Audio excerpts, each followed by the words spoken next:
Hello, class.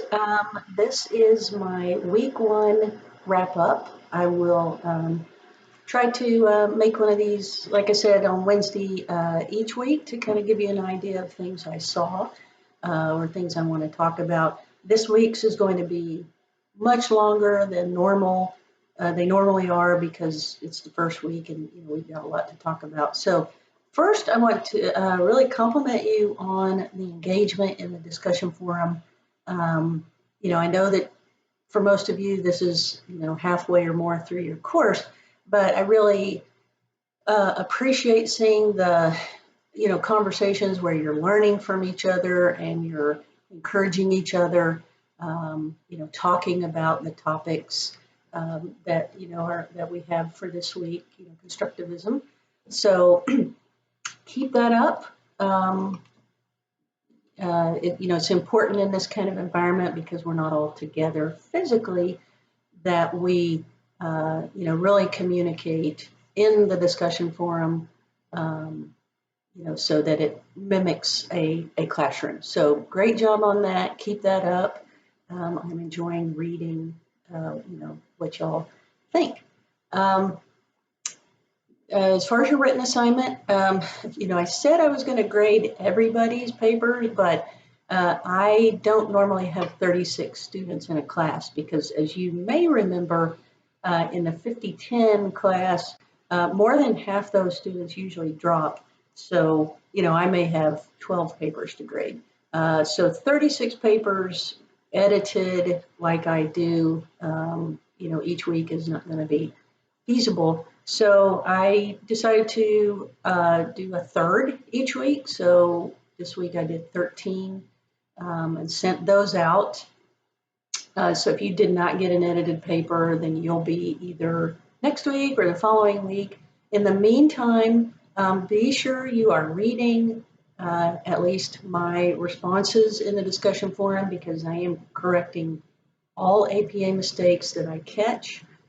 So that's a way for you to learn. I would say when you do get feedback from me that you go to apastyle.org or Purdue Owl and really look up the reason for it. Don't just take my word for it, although I'm generally correct. I don't want to say always, but generally correct what I'm telling you. But you need to see it for yourself because that's how you're really going to learn APA formatting. And, to be halfway through your program, and I understand the way UO people works, you don't always get that feedback explicitly. So, I do that for you, but you have to take advantage of it. And just like you would tell your students, go look up what you missed. And make a note of it and keep your edits handy when you're writing your next assignments so that you can remember, oh yeah, don't put a comma outside the quotation marks or whatever it is. Okay, so I just wrote down, so if you see me looking down, it's because I'm looking at my list. So I wrote down, some issues that I kept seeing, kind of very common mistakes. Including in the discussion forum. So I want to, again, encourage you to study APA style. That is apastyle.org is a superior website. I think it's more not readable, accessible maybe than Purdue Owl, but Purdue Owl has some things that APA style doesn't in terms of really spelling out, examples, what you're supposed to do. So both those sites together should tell you pretty much everything that you need to know. There are a lot of you using far too many quotes in your writing. My advice is to use a quotation if it is so powerful that if you paraphrase, it takes away from the meaning of the quote. And that is rarely the case. When you're just, quoting an author about, what active learning is, don't do that. You need to paraphrase. I think the general rule is less than 15% of a paper should be quotes. So, that's maybe one every 3 paragraphs. But just make sure if you do direct quotes, again, it's because the quotation is so powerful. And then be sure you format it correctly as far as, commas going inside the quotation marks or periods. And then you have to have the exact location for the quote, page or paragraph number, or, if it's a video, the timestamp. So try to limit your direct quotations. That's part of being a graduate student, is synthesizing what you read and then interpreting it in your writing. URLs, you must have a URL for all electronic sources. And I don't know why you're not including those, some of you. I would not think that you have a hard copy to a journal, that's 3 years old. Maybe you do, but if not, just be sure you provide the URL. You can leave a hyperlink, but generally that is if you're going to publish your paper. So I haven't been asking anyone to remove hyperlinks, but technically you are not, because you're not publishing your paper, you should remove hyperlinks, but I personally don't care. So, it's probably good to get in the habit of removing hyperlinks, but I don't require it. References, your references have to be in alphabetical order, and please make sure you're formatting them correctly. Every little bit. So, when you italicize the name of the journal, you also italicize the volume, and you don't italicize the number. So it's little things like that. So you can check yourself with the website ReciteWorks, all one word, reciteworks.com. You run your paper through it, and it shows you if you have a mistake. You can look at Noodle Tools Express. You can even format limited references in Purdue OWL. So just be sure you are very consistent in how you format your references, and make sure it's correct, because it tells the reader immediately, oh, this is a web page, oh, this is a journal, oh, this is a book. So just be sure you're doing that all correctly, and especially if it's from the learning guide, and I talked about this Wednesday, if you use a source that UO People gives you, they have formatted it correctly. Except the one that says download the PDF here, it's because it's coming from my UO People and nobody would be able to open it. But you still need to put the URL, not download the PDF here. So too many quotations. Okay, slash. I'm seeing a lot of people, write like they were either active / excited, anyway, the slash. So and or is about the only time you can use a slash, because there's no other way to say that. But if you're saying they were active / excited, you need to say and excited. Don't use a slash like that in APA. Don't use a slash in place of a conjunction. So just spell it out. Long paragraphs. A paragraph should have between 3 and 6 sentences. Some instructors say 2. So, if you had 2, I wouldn't count wrong. But, 3 paragraphs to 6, no more than 6. And I'm seeing a lot of very long paragraphs. The break in a paragraph gives the reader kind of a chance to take a mental breath. So you're still basically talking about the same topic, because if not, then you need a new heading. But just break it up, because again, it gives the reader, kind of a chance to reset. So 3 to 6 sentences, I guess 7 is okay. But if you've got 7, that means you have 2, 3, and a 4, right? So think about where you can break those up that makes sense, and then break up those long paragraphs. Okay.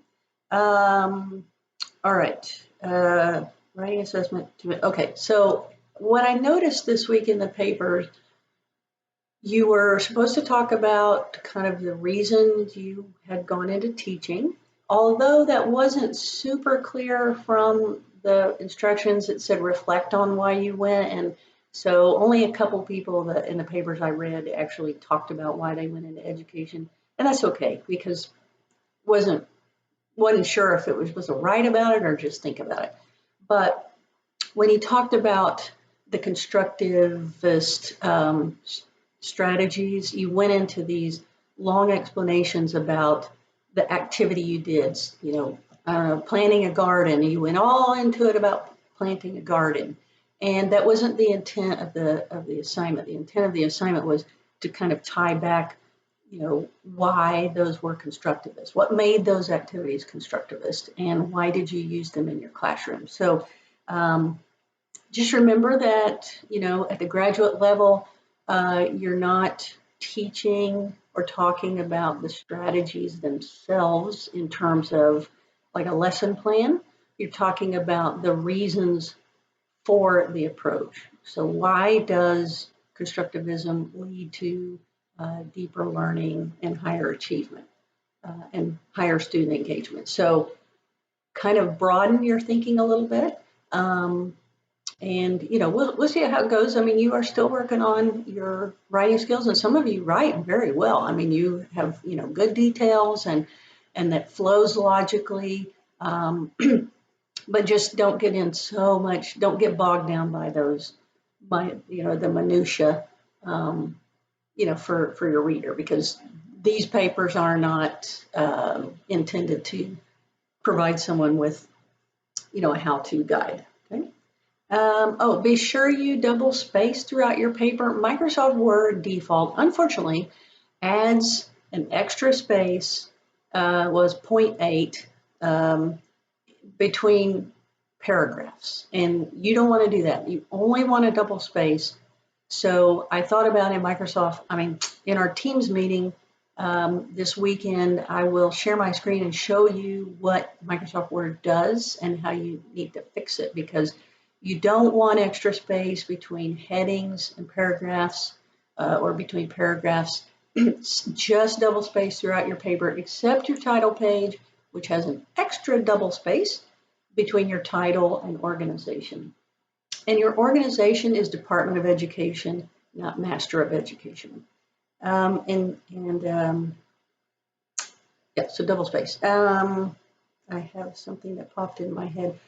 Also, please don't type directly into Moodle. I mentioned that, I believe in my very introductory video or in the week 1 preview, and some of you type into Moodle and then you also upload a paper. So please don't type into Moodle. There's no reason to do that. It's not, you can't grade it. What has to happen is somebody has to, like me, or I know somebody told me they had to copy and paste into a Word document to see how many pages there were. And, you know, for me, that's the only way I can edit. So please type in Microsoft Word, Google. If you don't have Word, Google Docs is free. And then upload it either as Word or a PDF. Please do not type directly into Moodle, and please only upload one version. We don't need both a PDF and a Word version, so just pick one. You know, don't make it any harder on yourself than you need to, and don't make it any more challenging for your assessors.